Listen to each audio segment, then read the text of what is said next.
What if I tell you you can make instant tiger nut drink powder to serve later? So here is a way. Wash your tiger nuts like 3 times and pick out the bad ones. Transfer into mortar and slightly pound it just like the local way we pound beans for akara.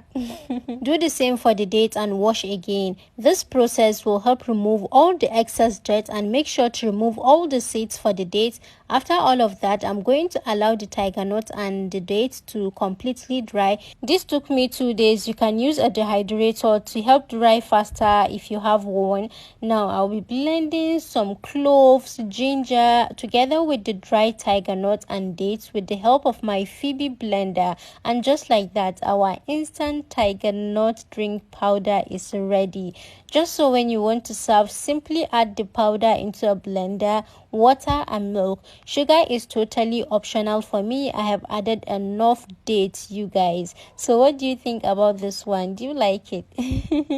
Will you be trying it out? Please do, because I cannot wait. Thanks for watching. See you guys in my next video. Bye.